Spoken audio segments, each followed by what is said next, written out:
जय हिंद साथियों, स्वागत करता हूं आप सभी को आप ही के चैनल आर के साइंस वाले में। साथियों, आज की क्लास में हम लोग पढ़ेंगे इलेक्ट्रॉनिक विन्यास। इलेक्ट्रॉनिक विन्यास कैसे लिखेंगे तथा लिखने के उसके सबसे आसान तरीके क्या है।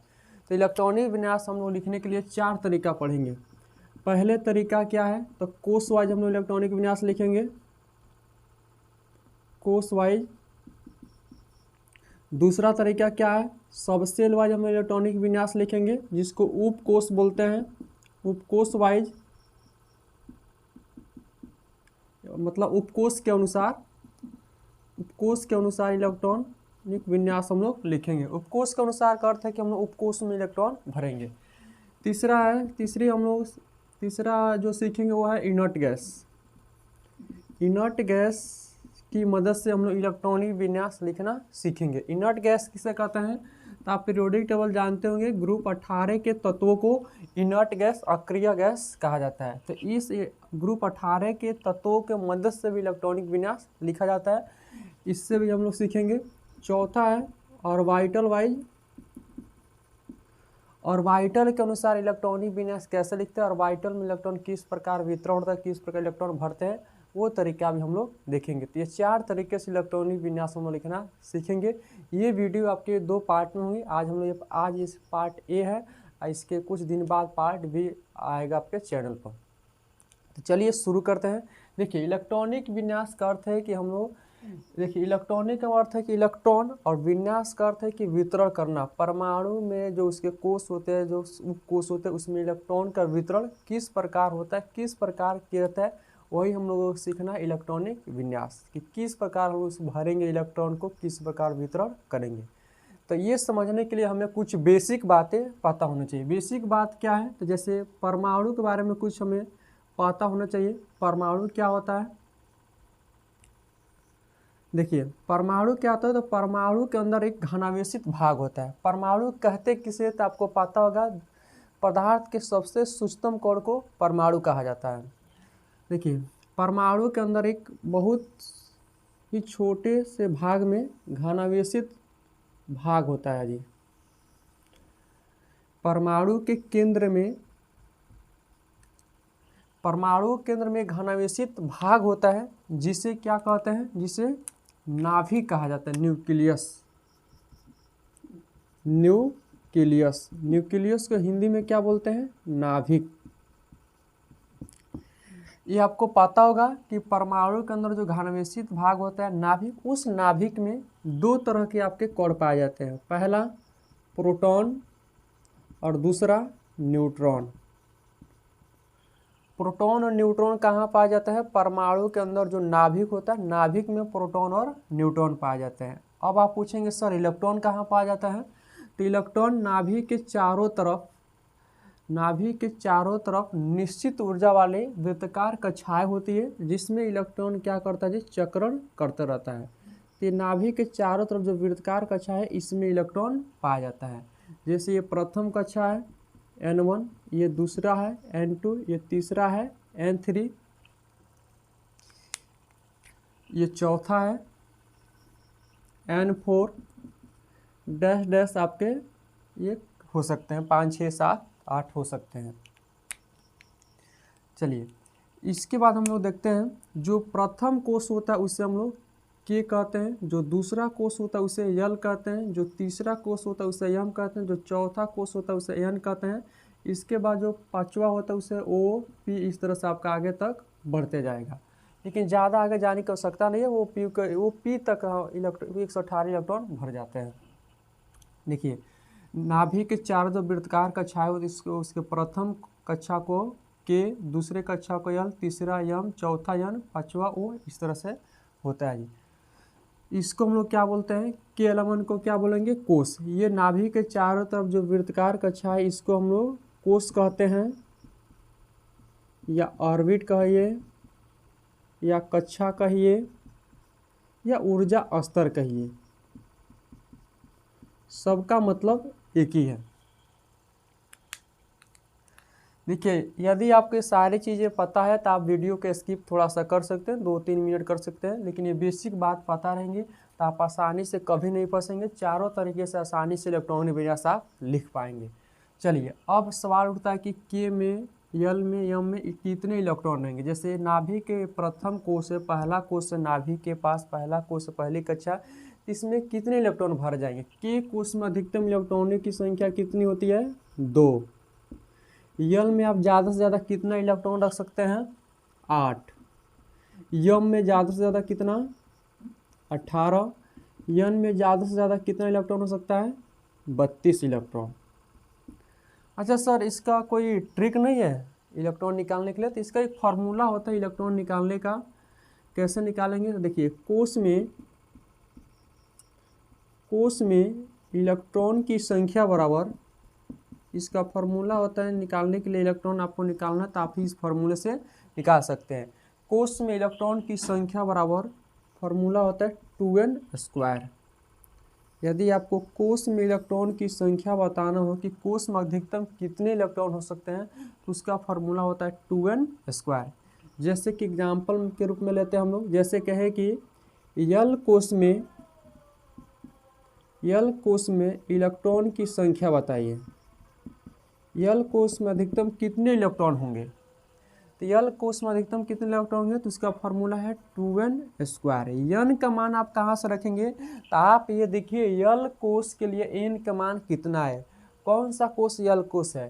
तो देखिए ये दूसरा कोश क्या होता है, यल कोश होता है। दूसरी कक्षा क्या है, यल है।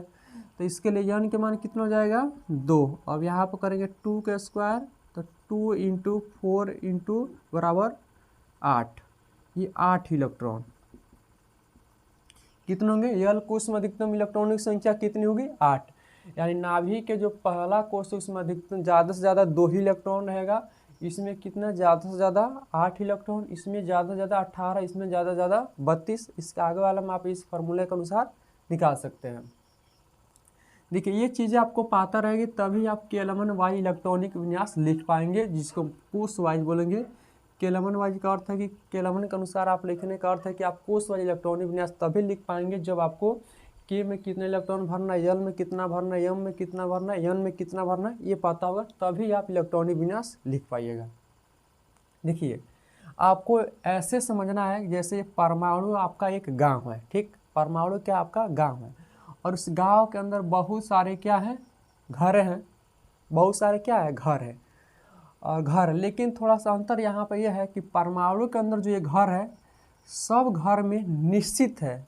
सब घर में क्या है, रहने वाले सदस्यों की संख्या क्या है, निश्चित है कि हाँ इस घर में इतना ही सदस्य रहेंगे, इस घर में इतना ही रहेंगे।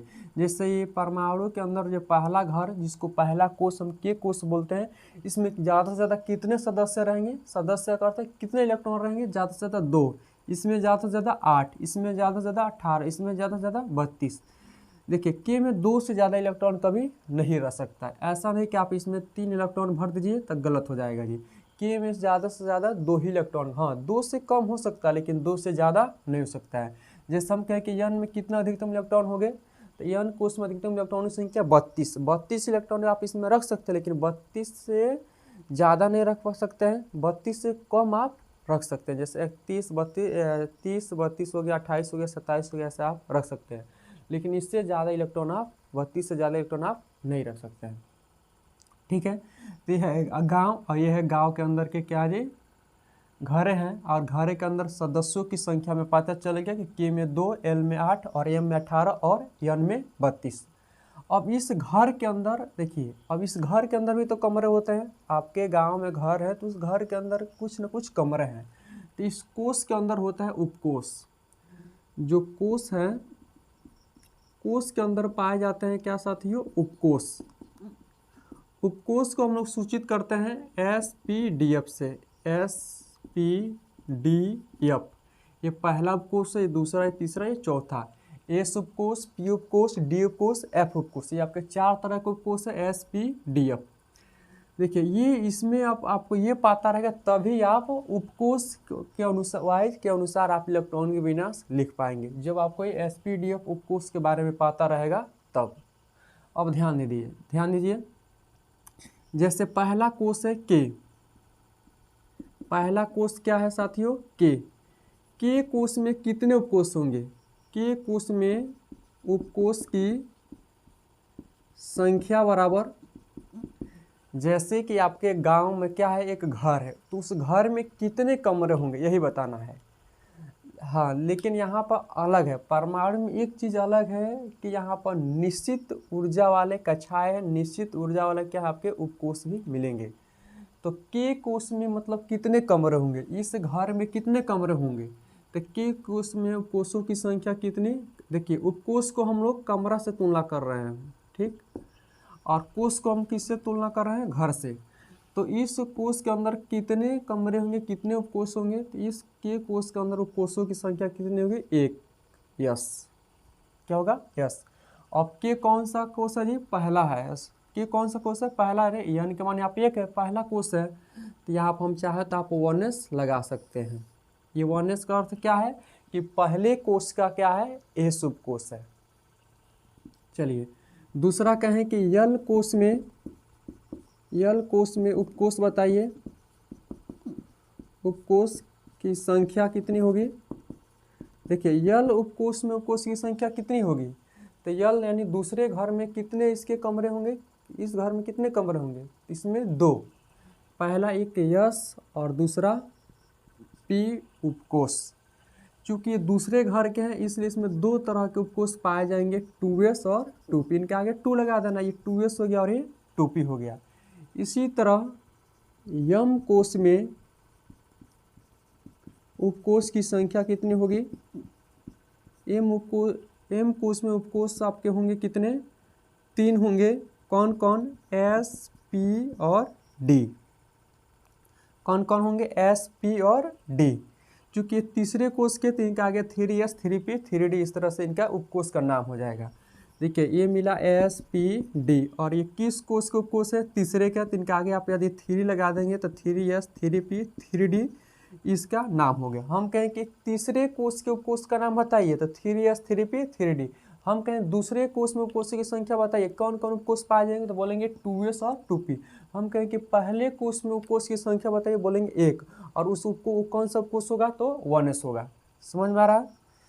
देखिए इसी तरह आप यन कोष में उपकोषों की संख्या निकालेंगे, यन कोष में उपकोष की संख्या बराबर, इसमें आपके 4 तरह के उपकोष पाएंगे, पहला यस, पी, डी और एफ। ये 4 ही आपके उपकोष होते हैं, एस, पी, डी, एफ हो गए। इसके आगे भी होते हैं जी, लेकिन उतनी आगे हमें नहीं पढ़ना है, चूँकि इतना ही तक 118 तत्वों का हम लोग इलेक्ट्रॉन क्या करते हैं, वितरण कर देते हैं, भर देते हैं जी, तो आगे जाने की जरूरत नहीं पड़ती है। हाँ, इसका एक फार्मूला है, आप चाहे तो एक फार्मूले की मदद से आप बता सकते हैं किस कोष में कितने उपकोष होंगे। देखिए कोष में ये फार्मूला है, कोष में अधिकतम उपकोष की संख्या बराबर, उपकोष की संख्या बराबर होता है यन। कोष में उपकोष की संख्या बराबर यन। हम कहें कि के कोष में अधिक उपकोष कितने होंगे, 1, क्योंकि के का मान कितना है, 1। देखिए के का मान कितना है, 1। हम कहें कि यम कोष में कितने उपकोष होंगे, तो यम का मान, यम के लिए एन का मान कितना होगा, 3, तो इसमें कितने उपकोष होंगे, 3। हम कहें 4 में, यन में 4 में कितना होगा, यन कोष में कितने उपकोष होंगे, इसके लिए यन का मान क्या है, 4। ये चौथा है, देखिए ये पहला कोष है, दूसरा है, तीसरा है, चौथा है। तो हम कहें कि चौथे कोष में कितने उपकोष होंगे, तो बोलेंगे 4। अरे जितना नंबर है उसका जितना एन का मान है उतना ही उसमें उपकोष होंगे। कोष की संख्या के बराबर है उसमें क्या होगा, उपकोष होगा। जितना नंबर वाला कोष है उतने उसमें उपकोष। हम कहें कि यल कोष में कितने उपकोष होंगे, यल कोष में कितने उपकोष होंगे, तो यल कोष का नंबर कितना है, दूसरा है, दूसरा आपका कोष है, तो इसमें उपकोषों की संख्या भी कितनी हो जाएगी, 2 हो जाएगी। चलिए तो थोड़ा इसका स्क्रीनशॉट ले लीजिए। चलिए अब देखते हैं आगे इसके। देखिए हमने कोष पढ़ लिया, कोष क्या है, तो के, यल, यम और यन, ठीक। इसके लिए यन का मान हमने पढ़ लिया, इसके लिए यन का मान 1, इसके लिए 2, इसके लिए 3, ये आपका चौथा कोष है। इसमें के कोष में उपकोष कितने होंगे, तो हमने पढ़ा के कोष में कितने कोष, पहला है तो एक ही उपकोष यस। यल कोष में कितने उपकोष, दूसरा है तो इसमें कितने उपकोष होंगे, 2, यस और पी। यम कोष में कितने उपकोष, तीसरा है तो इसमें कितने होंगे, यस होगा, पी होगा और डी। हम कहे चौथा कोष क्या है, एन है, इसमें कितने उपकोष होंगे, तो इसमें अभी देखे थे आप 4, एस, पी, डी और एफ। अब देखिए, अब इन उपकोषों का नाम बता देना कि कौन कौन उपकोष है। पहले कोष में देखिए, पहले कोष में एक उपकोष है तो इसका नाम क्या हो जाएगा 1s, इसका आगे 1 लगे 1s हो गया। दूसरे कोष के कितने उपकोष हैं 2, s और p, तो इनका नाम क्या होगा, उपकोष का कौन कौन उपकोष होंगे, तो इनका आगे 2 लगा दिए 2s उपकोष और 2p। इनका क्या हो जाएगा 3 लगा दीजिए 3s 3p और 3d। इसका आगे क्या 4 लगा दिए 4s 4p 4d 4f। एक एग्जाम्पल लेते हैं। देखिए, आपने ऐसा इलेक्ट्रॉनिक विन्यास देखा होगा, जैसे सोडियम की इलेक्ट्रॉनिक विन्यास हम लोग लिखते हैं तो 1s2 2s2 2p 6 और 3s1, सोडियम 11 2 4 10 और 1 11। इसमें आपको इसका मतलब अब अभी हम समझा रहे हैं, इसका मतलब क्या है। देखिए, 1s का मतलब क्या है कि ये पहले कोष का उपकोष है यस। यहाँ पर 2s का मतलब क्या है, दूसरे कोष का उपकोष है यस। ये 2p का मतलब क्या है कि दूसरे कोष का उपकोष है कौन 2p। चलिए, 3s का अर्थ क्या है कि तीसरे कोष का उपकोष है कौन 3s।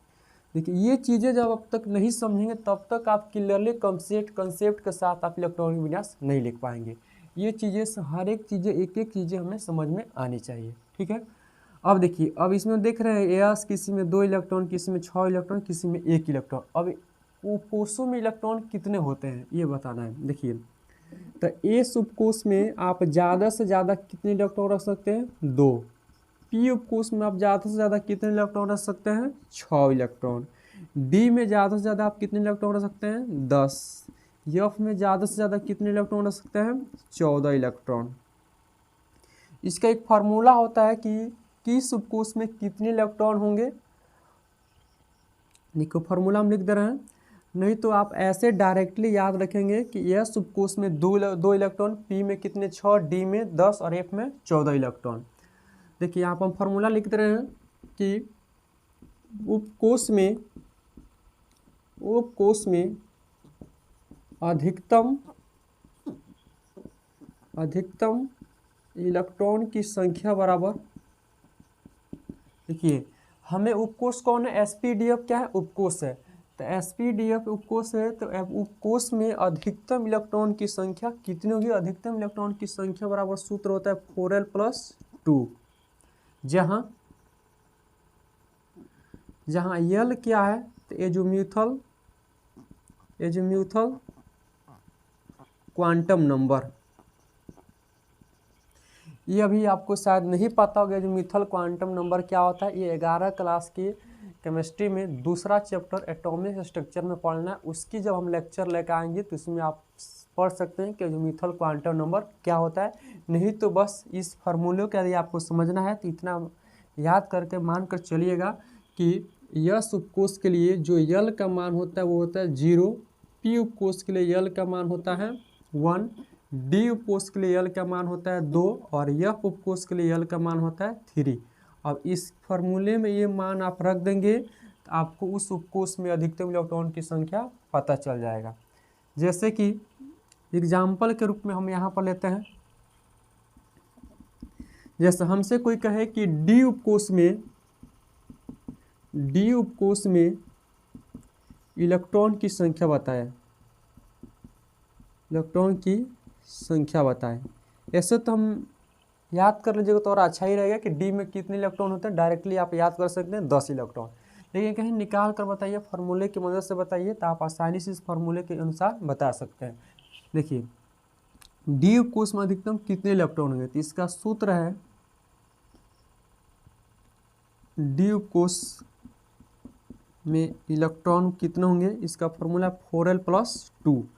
अभी आपने देखा है कि डी के लिए यल का मान कितना होगा, डी उपकोष में निकालना है तो डी उपकोष के लिए यल का मान आपने अभी देखा है कितना है, डी के लिए 2, यल का मान कितना है 2, फार्मूला में ले जाकर 2 रख दीजिए तो 4 × 2 और +2 8 और 10 इलेक्ट्रॉन।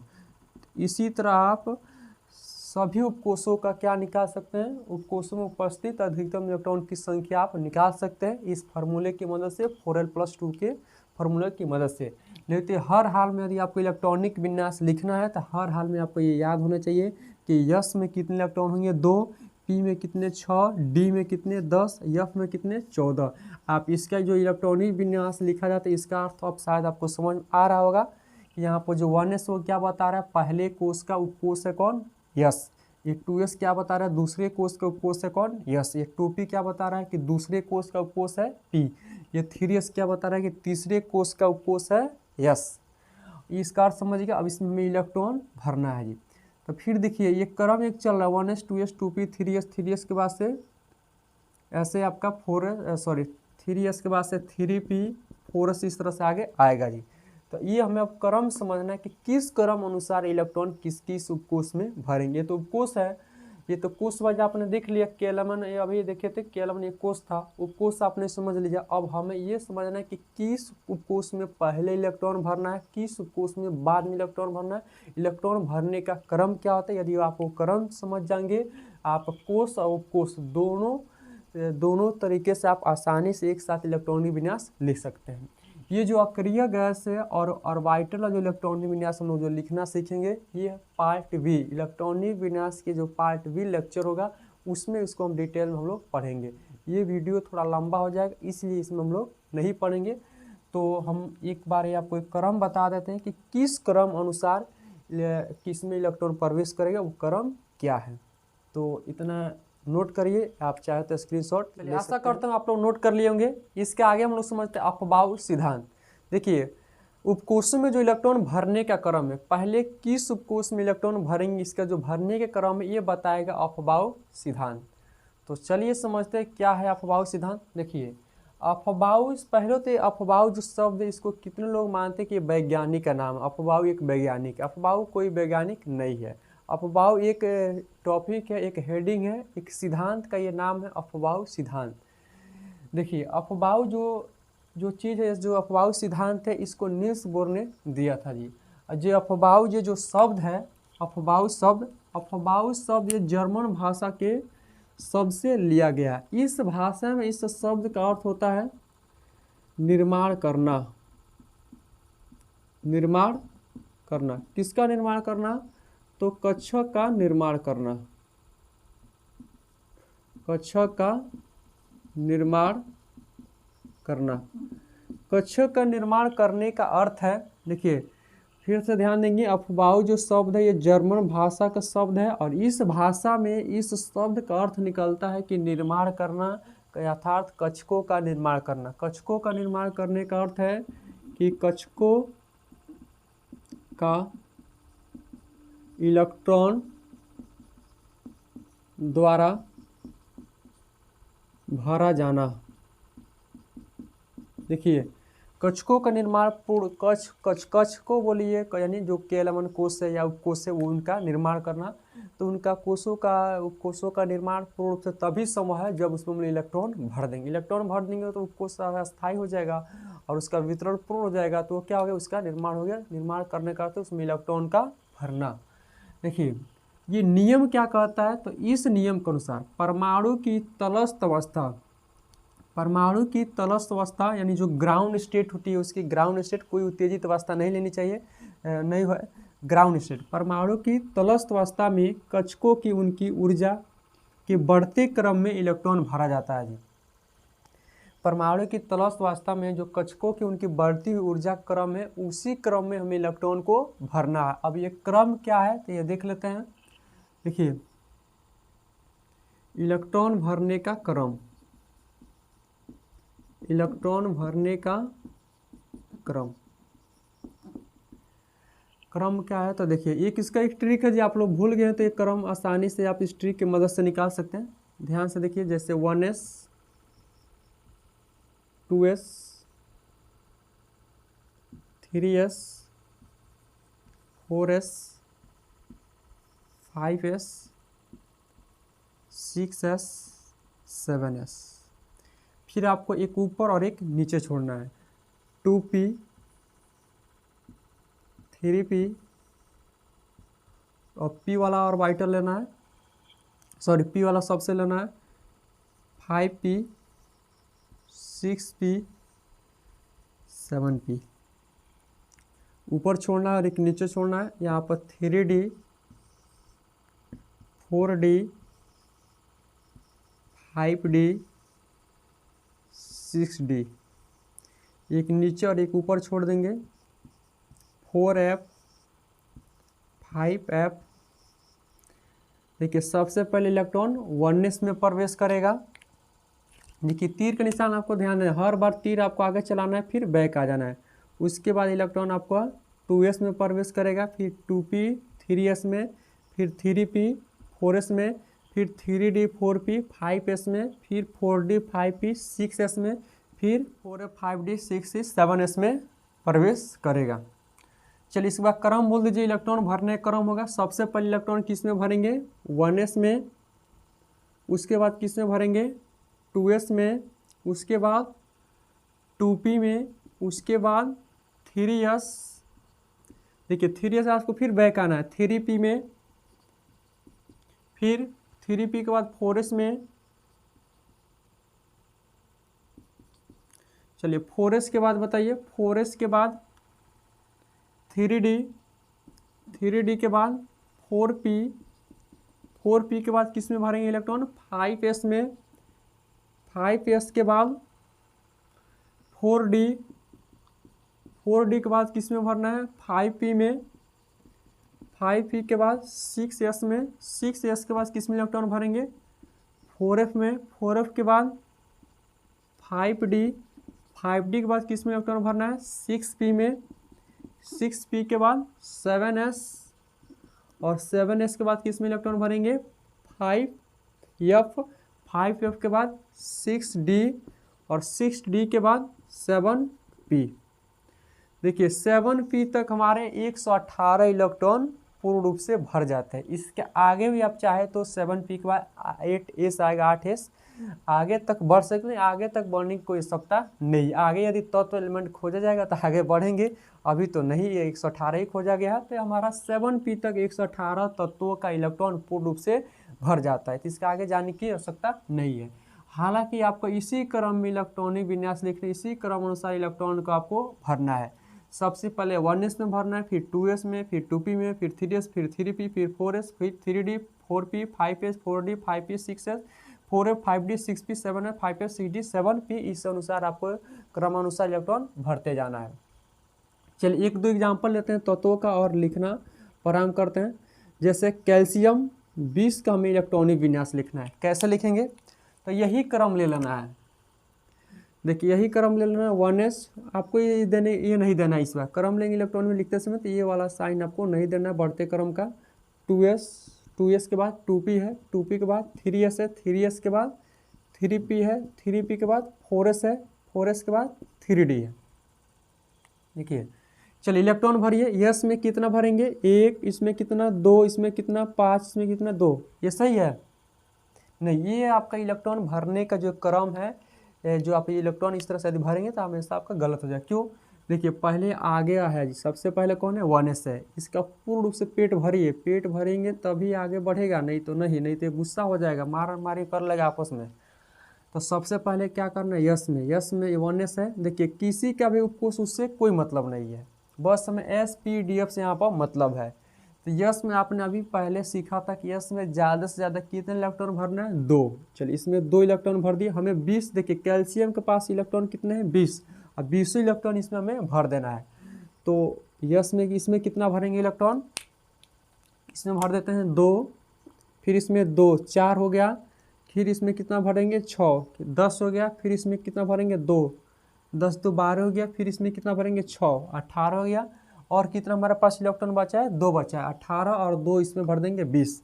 देखिए और इसमें तो एक भी इलेक्ट्रॉन प्रवेश नहीं किया, तो इसको आप लिखने की आवश्यकता नहीं है।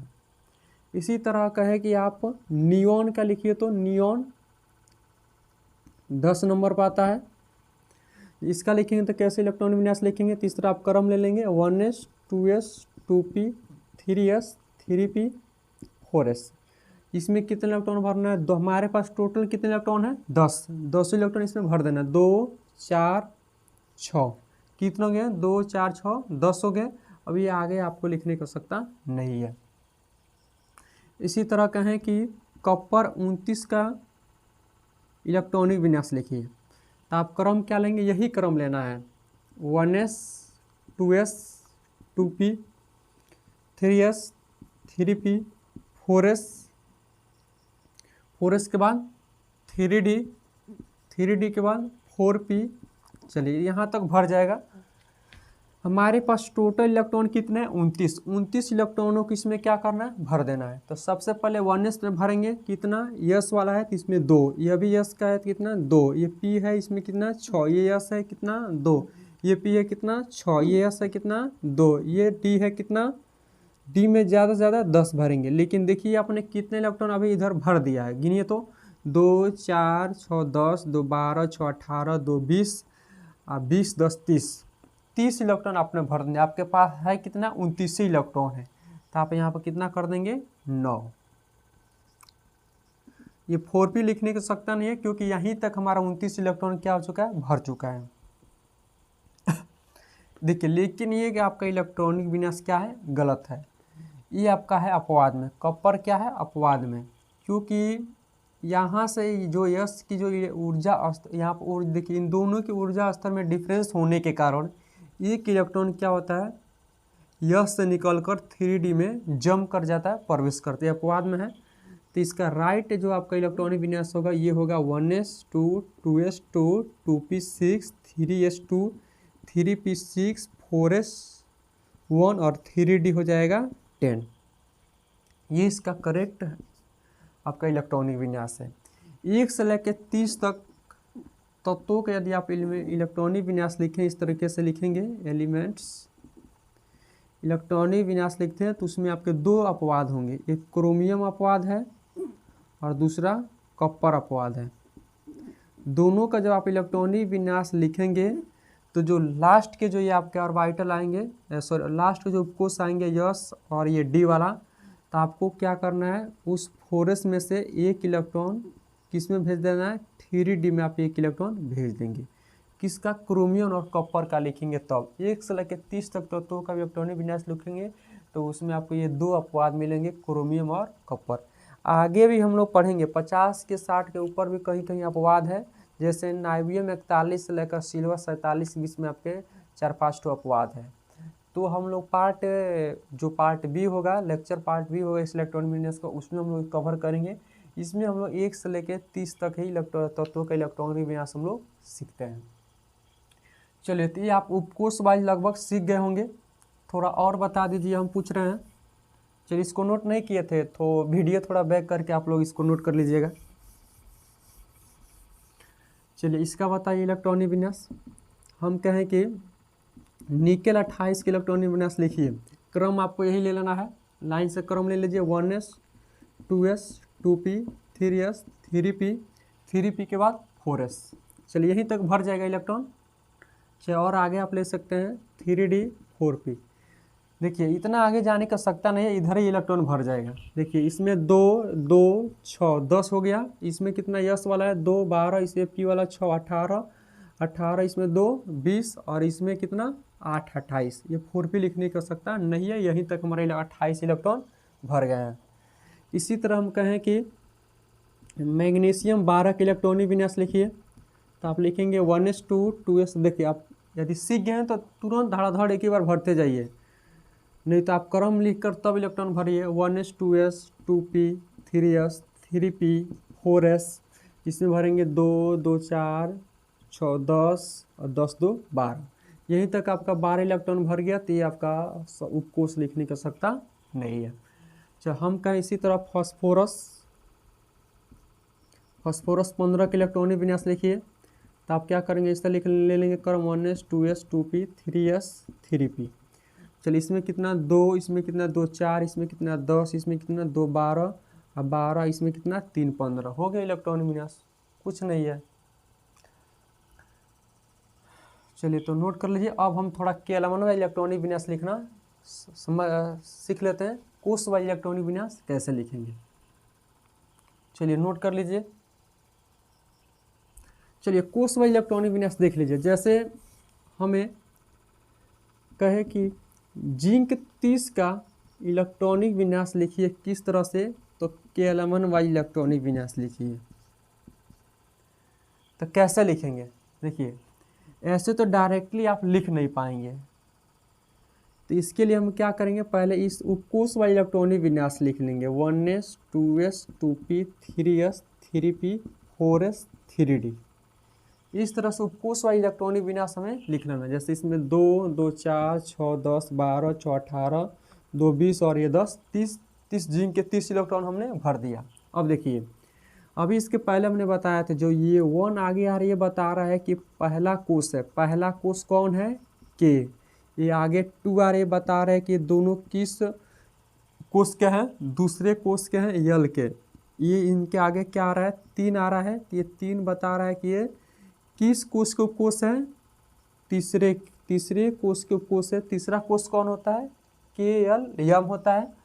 और ये 4 बता रहा है कि किस कोष के उपकोष है, ये 4s। ये है यन कोष के क्या है, उपकोष है 4s। अब देखिए ये के कोष के है तो इसमें कितने इलेक्ट्रॉन है, 2। ये देखिए ये दोनों यल कोष के हैं तो दोनों के इलेक्ट्रॉन जोड़ेंगे ना जी, दोनों के इलेक्ट्रॉन जोड़ेंगे तो कितना है, 8। ये देखिए ये भी आपका तीसरे कोष का, यह भी तीसरे कोष का, यह भी तीसरे कोष का। तो तीनों के इलेक्ट्रॉन जोड़ दीजिए। इन तीनों का इलेक्ट्रॉन आपको जोड़ देना है। कितना होगा, 2 6 8 और 10 18। ठीक। और ये चौथा है, यानी चौथा कोष कौन है, यन कोष। इसमें कितने इलेक्ट्रॉन है, 2। ये 2। ये आपका हो गया केलमन वाइज इलेक्ट्रॉनिक विन्यास। देखिए आपको यदि ये नहीं याद रहेगा कि के में, यल में, यम में कितना अधिकतम इलेक्ट्रॉन भरना है, तब तक आप नहीं भर पाइएगा। यहाँ पर देखिए के में कितना इलेक्ट्रॉन होता है, अधिकतम 2। यल में कितना होता है, अधिकतम 8 इलेक्ट्रॉन। यम में कितना होता है, अधिकतम 18 इलेक्ट्रॉन। और यन में अधिकतम कितने इलेक्ट्रॉन होते हैं, 32 इलेक्ट्रॉन। यहाँ पर आप देखिए 18 इलेक्ट्रॉन, ज़्यादा से ज़्यादा 18 से कम हो सकता है। तीसरा कोष है यम 18 से कम, लेकिन यदि कहीं 18 से 19 कर देते हैं तो समझिए कि वो आपका केलमन इलेक्ट्रॉनिक बिना जो लिखे हैं कोष भाई वो गलत है जी। किसी भी देखिए के11 के बाद ओ आ गया, ओ में कितने होंगे, तो इसमें हो जाएंगे जैसे फार्मूला 2n²। यहाँ पर ये कौन सा है, 5वां है, तो 2 × 5 का स्क्वायर, तो कितने होंगे, 50 इलेक्ट्रॉन। ठीक। तो देखिए आप किसी भी कोष वाइज इलेक्ट्रॉनिक विन्यास लिख रहे हैं कोष वाइज, यदि आप किसी भी कोष में इससे ज़्यादा इलेक्ट्रॉन होते हैं तो समझिए आप इलेक्ट्रॉनिक विन्यास गलत लिखे हैं। इससे कम हो सकते लेकिन इससे ज़्यादा नहीं। और ऐसा नहीं कि किसी तरह भर दीजिए, किसी तरह नहीं भरना। पहले किस कोष में इलेक्ट्रॉन प्रवेश करेगा ये तो पहले जानकारी होनी चाहिए, कितना प्रवेश कर पाता होना चाहिए। तो केलमन कोष व इलेक्ट्रॉनिक विन्यास लिखने का सबसे आसान तरीका है कि सबसे पहले आप उसका उपकोष व इलेक्ट्रॉनिक विन्यास लिख दीजिए, और उसके बाद से ये देख लीजिए कौन किस कोष का उपकोष है, उसका इलेक्ट्रॉन जोड़कर आप उस केलमन में भर दीजिए। ठीक है, एक और एग्जाम्पल लेकर देखते हैं। इधर वाला मिटा दें। चलिए एक और एग्जाम्पल लेते हैं, ये क्रम याद रखिएगा।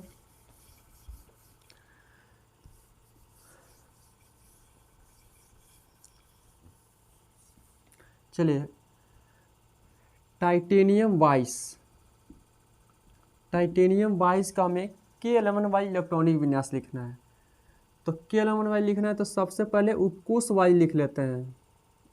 अरे मतलब इसका कोष यानी ऑर्बिट वाइज हमें सेल वाइज इलेक्ट्रॉनिक विन्यास लिखना है। तो सबसे पहले इसका सब सेल वाइज इलेक्ट्रॉनिक विन्यास लिखेंगे 1s 2s 2p 3s 3p 4s 3d। ये क्रम है जी। तो 1s में कितना इलेक्ट्रॉन, 2 2 4, इसमें 6, इसमें 1। ऐसे कर सकते हैं, बताइए, इसमें 1, इसमें हमने 6 कर दिया, ऐसा है कर सकते हैं, नहीं, गलत है जी। देखिए पहले इन इधर का लाइन से एक एक करके क्रमानुसार आपको पूर्ण रूप से क्या करना है, सब सेल को भरते जाना है। इसका आधा मत छोड़िए, नहीं तो मारा मारी कर लेगा बीच में। ठीक है, इसको भी पूर्ण रूप से भर दीजिए। देखिए पहले अपना पेट भरिएगा तब ना दूसरे का पेट भरिएगा, वही कार्य करना है। पहले इन जो पहले आ रहे उनका पहले पूर्ण रूप से पेट भर दीजिए, तब आप अगले में इलेक्ट्रॉन भरिए। चलिए 2 4 6 10 12 6 18, हमारे पास इलेक्ट्रॉन कितने हैं टोटल, 22। 18 हो गया, 18 2 20 और इसमें 2 22।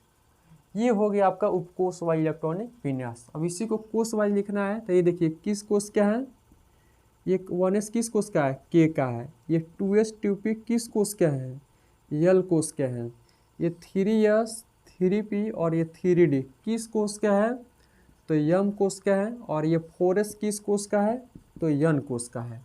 इसमें कितने इलेक्ट्रॉन है देखिए, प्रथम कोष है इसमें इलेक्ट्रॉन 2, ये दूसरा कोष इसमें 2 ठो इसके उपकोष है, तो इस उपकोष में 2 इलेक्ट्रॉन है, इसमें 6 इलेक्ट्रॉन है, दोनों जोड़ेंगे तो कितना हो जाएगा 8 इलेक्ट्रॉन। ये देखिए तीसरा कोष कौन है, एम है। एम जो इसके कोष है, इसके 3 उपकोष है, 3s है, 3p और 3d है, और तीनों में कुछ न कुछ इलेक्ट्रॉन भरा गया है। तो देखिए इसमें कितना है 2, इसमें कितना है 6, 8 हो गया, इसमें कितना है 2, तो टोटल इसके कितने इलेक्ट्रॉन होंगे इसमें 10। और ये कौन है चौथा यन कोष, इसमें कितने इलेक्ट्रॉन है इसके 2। ये इसका हो गया K11 इलेक्ट्रॉनिक विन्यास। तो इसी तरह आप 1 से लेके 30 तक एलिमेंट्स का तत्वों का इलेक्ट्रॉनिक विन्यास देखिए, आपको 1 से लेकर 30 तक तत्वों का इलेक्ट्रॉनिक विन्यास क्या करना है जी, लिखना, लिखकर प्रैक्टिस करना है, और दोनों तरीके से लिखना है। पहला किस तरीके से, तो कोष वाइज यानी K11 वाइज लिखना है, और दूसरा कैसे उपकोष वाइज यानी जो SPDF के अनुसार आपको इलेक्ट्रॉनिक विन्यास लिखना है। आगे जो 2 मेथड बचे हैं आपके, अक्रिय गैस की सहायता से कैसे लिखेंगे और ऑर्बिटल में इलेक्ट्रॉन कैसे भरेंगे, वो ऑर्बिटल क्या होता है, अक्रिय गैस क्या होता है, ये डिटेल में हम लोग लेक्चर नंबर इसके इलेक्ट्रॉनिक विन्यास के पार्ट जो भी आएगा लेक्चर नंबर 2 में हम लोग अच्छा से इसको डिस्कस करेंगे। तो आज के लिए इतना ही, मिलते हैं नेक्स्ट क्लास में। यदि आपको हमारी ये जो जितना हमने पढ़ा, यदि आप ये सारी चीज़ आपको समझ में आया हो तो आप वीडियो को लाइक करेंगे और चैनल को सब्सक्राइब करेंगे। इस चैनल पर आपको बिहार बोर्ड की पूर्ण रूप से अच्छे से तैयारी कराया जाए।